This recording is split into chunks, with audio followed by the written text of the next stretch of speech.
Welcome students. तो आज के इस वीडियो में हम पढ़ने वाले हैं एसेक्सुअल रिप्रोडक्शन यानी कि अलैंगिक जनन। हमने पिछले वीडियो में रिप्रोडक्शन क्या है उसके बारे में जाना, रिप्रोडक्शन का कितना टाइप होता है उसके बारे में जाना। जो स्टूडेंट्स या जो लोग नहीं देखे हैं वो लोग पहले वो वीडियो देख लें ताकि ये वीडियो अच्छा से समझ में आए। ठीक है, उसका लिंक डिस्क्रिप्शन में है या फिर आई बटन में है। ठीक है, तो चलिए आज के इस वीडियो में हम जानेंगे कि एसेक्सुअल रिप्रोडक्शन यानी कि अलैंगिक जनन क्या होता है। तो चलिए स्टार्ट करते हैं। एसेक्सुअल रिप्रोडक्शन यानी कि अलैंगिक जनन, इसको हिंदी में अलैंगिक जनन कहते हैं।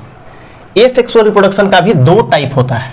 हम लोग दो भाग में इसको डिवाइड किए हैं। Basically on the basis of animals, मतलब जंतुओं में, है ना, जो जंतुओं में एसेक्सुअल रिप्रोडक्शन होता है, जानवरों में। और दूसरा जो है वो है इन प्लांट्स, मतलब जो पेड़ पौधों में एसेक्सुअल रिप्रोडक्शन यानी कि अलैंगिक जनन होता है उसके आधार पे। तो पहले हम लोग समझेंगे इन एनिमल्स मतलब जंतुओं में कैसा एसेक्सुअल रिप्रोडक्शन होता है और उसको हम क्या कहते हैं। ठीक है, तो पहला है फीजन, दूसरा फ्रेगमेंटेशन, तीसरा बडिंग और चौथा स्पोर फॉर्मेशन। पहला नंबर पे आता है इन एनिमल्स में फीजन भी है एसेक्सुअल रिप्रोडक्शन का एक टाइप है। ठीक है, एक प्रकार है। तो फीजन के बारे में पहले स्टडी करेंगे। पहले फीजन के बारे में जानेंगे फीजन क्या है। फीजन को हम लोग हिंदी में खंडन कहते हैं। खंडन मतलब कोई भी चीज को तोड़ना या कोई भी चीज टूटना। ठीक है, उसको इंग्लिश में हम लोग फीजन कहते हैं। ठीक है, ब्रेक डाउन होना, टूटना। इसका डेफिनेशन क्या है? It is a division of the parent body into two or more daughter organism is called fission. ठीक है, इसमें कुछ वर्ड यूज हुआ है जैसे कि डाउटर। तो ऐसे तो डाउटर का मतलब होता है बेटी, लेकिन यहां पे जो वर्ड यूज हुआ है डाउटर, उसको हम यहां पे नोट के तौर पे लिख दिए हैं। डाउटर का मतलब न्यू ऑर्गेनिज्म, मतलब बायोलॉजी में जो डाउटर यूज होता है। ठीक है, या जो इस टॉपिक को समझने में एसेक्सुअल रिप्रोडक्शन में जहां जहां भी डाउटर यूज होगा उसको हम लोग न्यू ऑर्गेनिज्म समझेंगे। ठीक है, बेटी नहीं समझेंगे। ठीक है, तो डाउटर मतलब बच्चा या नया ऑर्गेनिज्म जो पैदा हो रहा है उसको हम लोग बायोलॉजी के वर्ड में डाउटर कहते हैं। तो इसका क्या डेफिनेशन हो गया फीजन का? It is a division of parent body into two or more daughter organism is called fission। मतलब फिजन वैसा प्रोसेस है जिसमें डिवीजन होता है, मतलब बंटवारा होता है ना, टूटता है। पेरेंट बॉडी कौन है? जो ऑर्गेनिज्म बच्चा को जन्म दे रहा है उसी को पेरेंट बॉडी कहते हैं। ठीक है, तो वो या तो दो भाग में टूटेगा या दो से अधिक भाग में टूट के एक नया ऑर्गेनिज्म को जन्म देगा, एक नया ऑर्गेनिज्म को पैदा करेगा। उसी को हम लोग फिजन कहते हैं यानी कि खंडन कहते हैं। और फिजन भी दो प्रकार का है। पहला बाइनरी फिजन और दूसरा मल्टीपल फिजन। अब बाइनरी फिजन क्या है? बाइनरी फिजन यानी कि द्विखंडन, मतलब कि कोई ऐसा ऑर्गेनिज्म जो टूट के सिर्फ दो भाग में डिवाइड हो, दो ऑर्गेनिज्म का निर्माण करे, दो नया बच्चा को जन्म दे, है ना, उसको हम लोग बाइनरी फिजन कहेंगे। इसका डेफिनेशन क्या है? It is a division of parent body into only two part. यहां पे साफ लिखा हुआ है it is a division of parent body into only two part. मतलब इसमें भी जो पेरेंट बॉडी का डिवीजन होगा, है ना, वो सिर्फ दो भाग में डिवाइड होगा। ठीक है, इसको हम लोग कहेंगे बाइनरी फिजन। इसका एग्जांपल है अमीबा का स्ट्रक्चर ये होता है ना, अमीबा का स्ट्रक्चर ऐसा होता है। एक्चुअली अमीबा का कोई फिक्स स्ट्रक्चर नहीं है। ठीक है, जैसे कि एक ह्यूमन का अगर हम डायग्राम बनाए तो उसका एक फिक्स स्ट्रक्चर है ना। डॉग जैसा नहीं बना सकते हैं या एलिफेंट जैसा नहीं बना सकते हैं। एलिफेंट का एक अलग स्ट्रक्चर है, उसका एक अलग आकार है, हम देख के पहचान लेंगे ये एलिफेंट है, ये डॉग है, ये कैट है ना।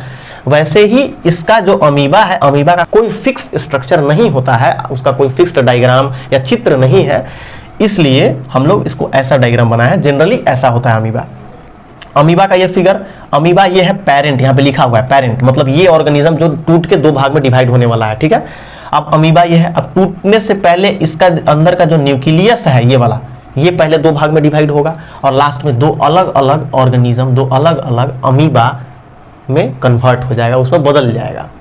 तो इसको हम लोग बोलेंगे डाउटर। इसी को डाउटर कहते हैं।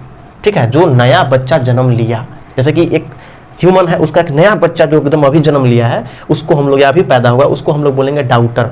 काऊ है तो काऊ का जो अभी तुरंत बच्चा जन्म लिया उसको हम लोग डाउटर बोलेंगे, बायोलॉजी के शब्द में या बायोलॉजी के सब्जेक्ट जब हम पढ़ेंगे तब उसमें। ठीक है, ये समझ लिए। अब आता है सेकेंड नंबर पे जो है मल्टीपल फिजन। मल्टीपल का मतलब होता है बहुत सारा, मल्टीपल वर्ड मतलब ही बहुत सारा है, और फिजन का मतलब टुकड़ा या खंडन होना, कोई चीज टूटना। तो तो ऐसी समझ में आ गया कि मल्टीपल मतलब बहुत, मतलब बहु, और फिजन मतलब खंडन यानी कि टुकड़ा होना। तो मल्टीपल फिजन उसको कहते हैं जब कोई भी ऑर्गेनिज्म दो या दो से अधिक टुकड़ा में कन्वर्ट होके या टूट के नया ऑर्गेनिज्म को, नया जीव को जन्म दे। ठीक है, अब इसका डेफिनेशन समझते हैं। It is a division of parent body into more than 2 parts is called multiple fission. इसका मतलब ये हुआ कि इट इज अ डिवीजन, यह भी एक प्रकार का डिवीजन है, मतलब बंटवारा है, टूट रहा है। जो मेन ऑर्गेनिज्म है, जो पेरेंट ऑर्गेनिज्म है ना, वो टूट के इसमें इनटू मोर देन 2 पार्ट्स, इसमें से 2 से अधिक पार्ट में कन्वर्ट हो जाएगा। 4 हो जाएगा, 5 हो जाएगा, 6 हो जाएगा, 8 हो जाएगा, है ना, 3 हो जाएगा, लेकिन 2 नहीं रहेगा। 2 से अधिक 10, 12, 15, 20 ज्यादा हो सकता है। उतना भाग में जब ये कन्वर्ट होगा या टूटेगा, है ना, तो उसको हम लोग बोलेंगे मल्टीपल फिजन यानी कि बहुखंडन। इसका एक एग्जांपल है प्लाज्मोडियम। प्लाज्मोडियम जैसे अमीबा होता है वैसे ही एक प्लाज्मोडियम एक जीव है, एक ऑर्गेनिज्म है। ठीक है, अब समझिए इसको। प्लाज्मोडियम का ये फिगर होता है ऐसा, इसके बीच में है न्यूक्लियस। न्यूक्लियस मतलब केंद्र, है ना, सेंटर में होता है केंद्र। किसी भी सेल या किसी भी जीव जो एक कोशिकीय जीव है ना, एक कोशिका से बना है, उसके सेंटर में होता है, उसको हम लोग न्यूक्लियस कहते हैं। तो ये न्यूक्लियस है, ये कन्वर्ट हो रहा है ऐसे। इसमें जो छोटा छोटा बहुत सारा जो स्ट्रक्चर दिख रहा है, आकार दिख रहा है, यही प्लाज्मोडियम है, गोला गोला।